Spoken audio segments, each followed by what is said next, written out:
Dear students, नमस्कार।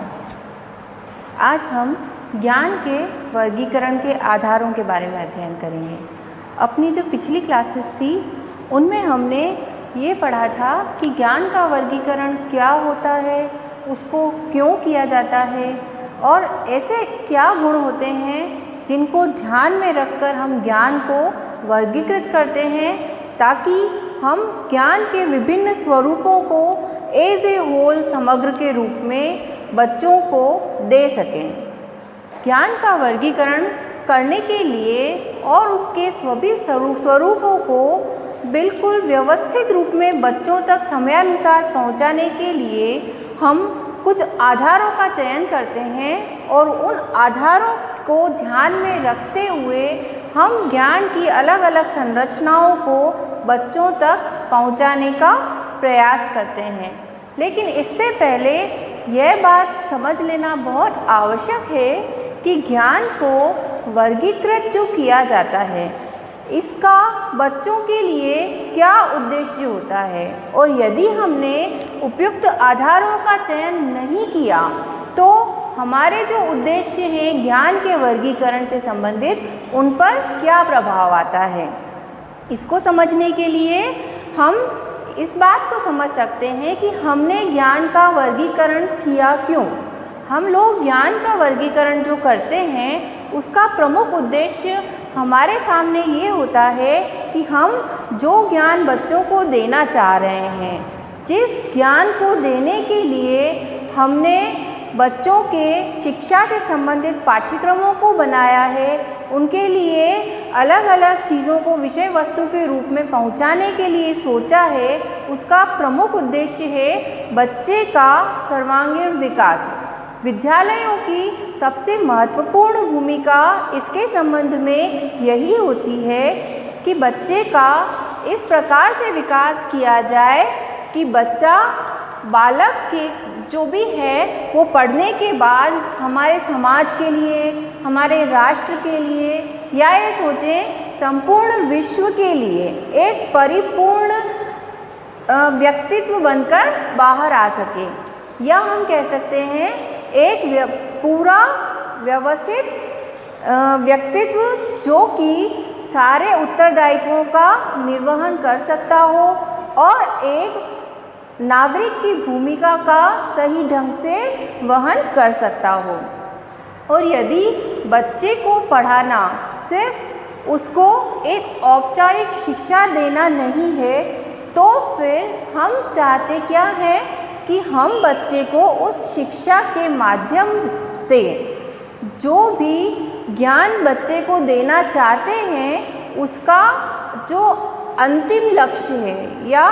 Ultimate goal है वो बच्चे को एक समाज के लिए और राष्ट्र के लिए उत्तरदायित्वपूर्ण नागरिक के रूप में तैयार करना होगा। और यदि हमारा लक्ष्य बच्चे के लिए इतनी बड़ी भूमिका को तैयार करना है तो हमारा जो उद्देश्य और ज़्यादा महत्वपूर्ण हो जाता है कि हम जो ज्ञान बच्चे को दे रहे हैं वो ज्ञान इस रूप में वर्गीकृत किया जाए कि वह बच्चे को एज ए होल एक समग्र के रूप में प्राप्त हो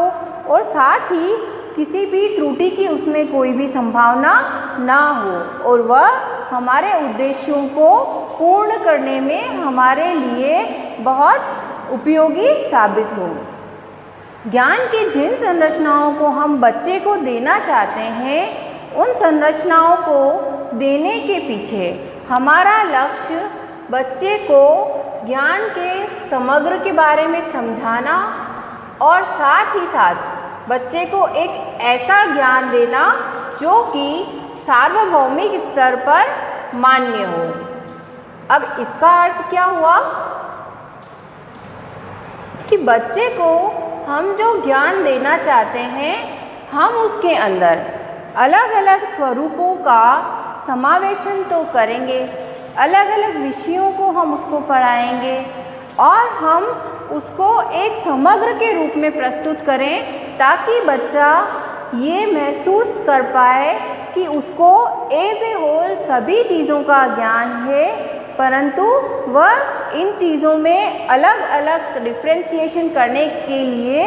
परेशान ना हो जाए। इसका अर्थ ये है कि जब हम एक बच्चे के व्यवहार को व्यवस्थित समझते हैं या हम कहते हैं कि बच्चे का विद्यालय वातावरण के अनुसार समाज में या परिवार में जो भी उसका व्यवहार है संतुलित व्यवहार है, तो इसका अर्थ हम इस बात से लगा सकते हैं कि बच्चा अपने अंदर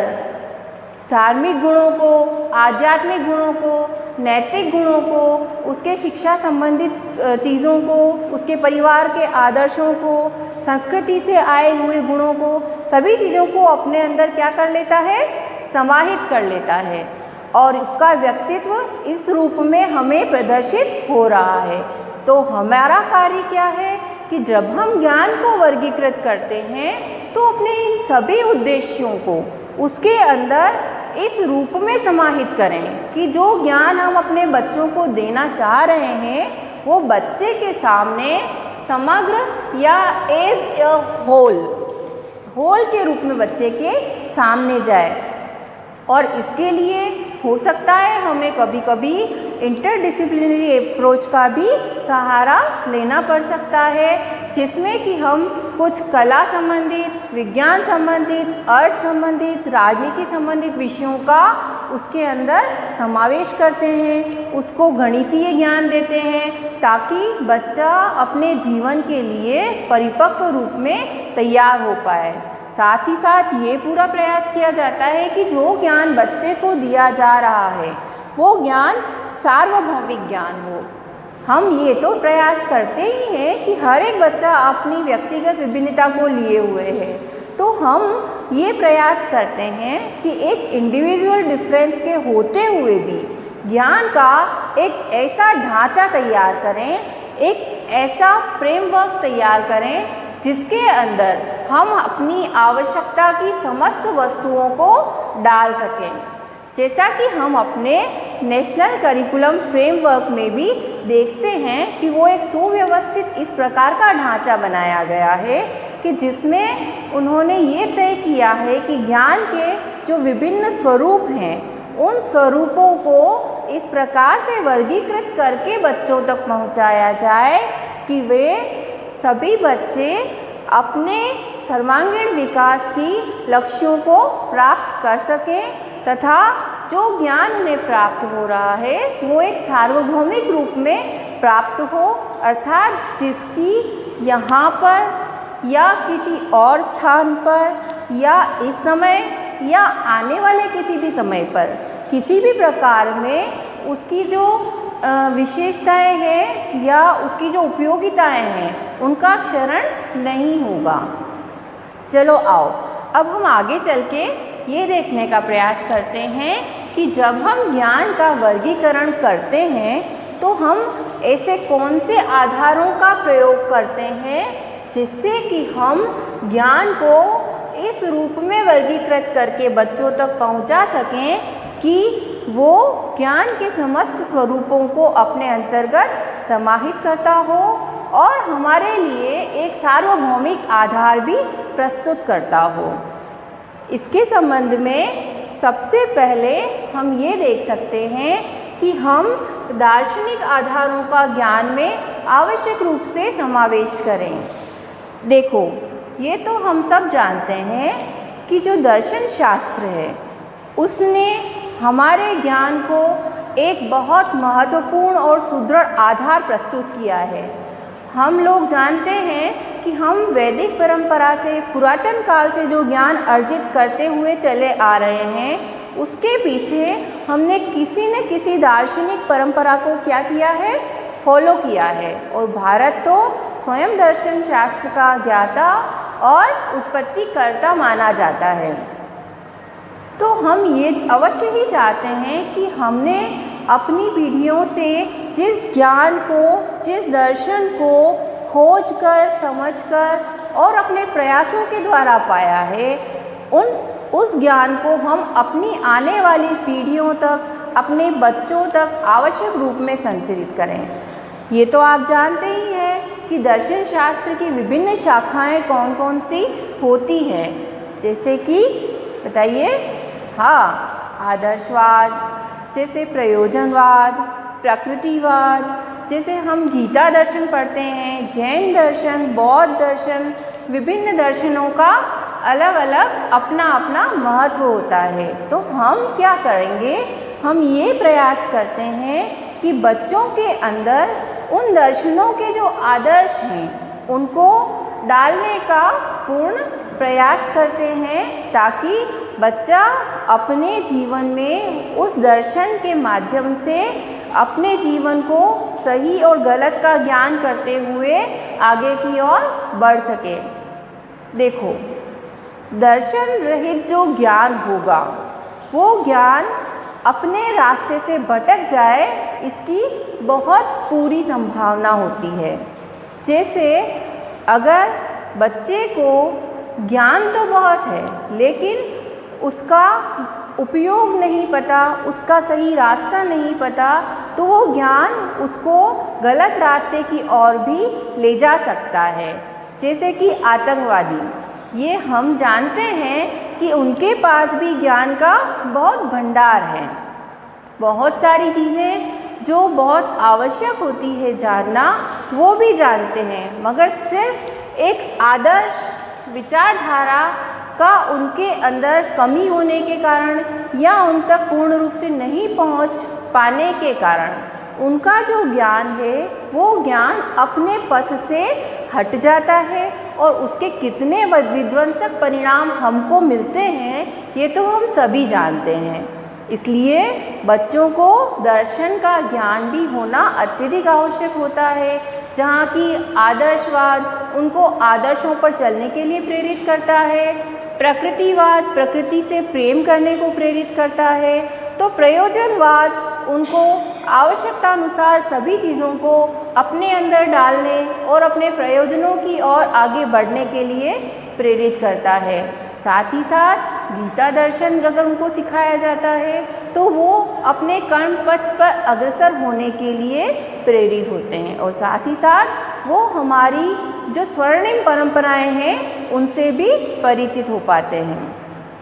इसलिए यह पूर्ण प्रयास करना चाहिए कि हम अपने ज्ञान के माध्यम से बच्चे में अपनी दर्शन परंपराओं को संचरित कर पाएं। सामाजिक आधार, हम अपने बच्चे को समाज के लिए एक जिम्मेदार नागरिक के रूप में तैयार करना चाहते हैं। तो हम ये चाहते हैं कि हमारे समाज की जो धारणाएं हैं, मान्यताएं हैं, परंपराएं हैं, हमारी संस्कृति है, हमारे रीति रिवाज हैं, उनका संचरण हम बच्चे के अंदर कर पाएँ, ताकि उसका जुड़ाव हमारे समाज के प्रति रहे। और यदि बच्चा समाज से जुड़ा हुआ रहेगा तभी वह अपने उत्तरदायित्वों को भी समाज के प्रति समझ पाएगा और उनका निर्वहन कर पाएगा। और इसी बात को पूर्ण करने के लिए हमारे लिए ये आवश्यक है कि हम अपने पाठ्यक्रम में या अपने शिक्षा संबंधित उद्देश्यों की पूर्ति में सामाजिक आधारों का भी समावेश करें। इसी को ध्यान में रखते हुए बच्चों को सामाजिक विषयों का ज्ञान दिया जाता है। राजनीतिक आधार, बच्चे को राजनीतिक आधारों की जानकारी देना अत्यधिक आवश्यक होता है। यदि बच्चा राजनीतिक आधारों को नहीं समझ सकता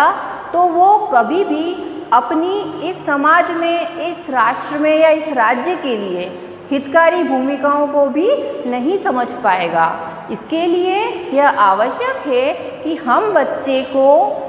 हमारी जो राजनीतिक व्यवस्थाएं हैं उनका ज्ञान करवाएं। उस अपने समाज में, अपने नगर में, अपने ग्राम में उसकी जो सारी व्यवस्थाएं हैं उसको उनका ज्ञान हो, तथा साथ ही साथ वो अपने कर्तव्यों और अधिकारों के बारे में भी सजग हो जाएं।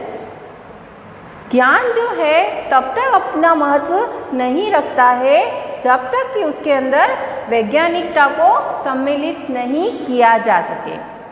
जब भी हम ज्ञान बच्चों को देते हैं तो हम इसका पूरा प्रयास करते हैं कि बच्चे के अंदर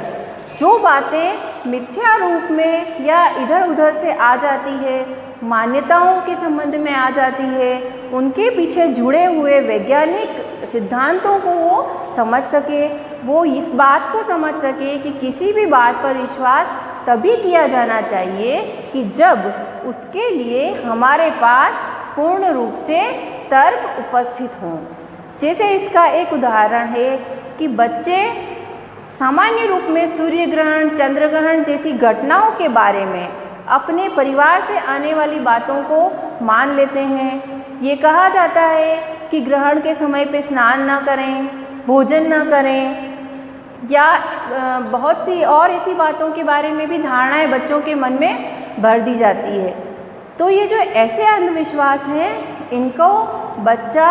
अपने दिमाग पर हावी होने देने की बजाय उसके तर्कों से उसकी पुष्टि कर सके या उनको एक खगोलीय घटनाओं के रूप में समझ सके। इसके लिए यह आवश्यक है कि बच्चों को ज्ञान को वैज्ञानिक दृष्टिकोण देते हुए दिया जाए, ताकि वो मिथ्या विश्वासों से, अंधविश्वासों से दूर रह सके। ज्ञान के प्राकृतिक आधारों को ज्ञान में सम्मिलित करके हम बच्चों को प्रकृति से जुड़ाव महसूस करवा सकते हैं। और ये तो देखा ही जाता है कि इस बात को हमारी शिक्षा नीति में भी आधार देते हुए बच्चों की जो प्राथमिक शिक्षा है उसको उनको प्राकृतिक आधार देने पर जोर दिया गया है।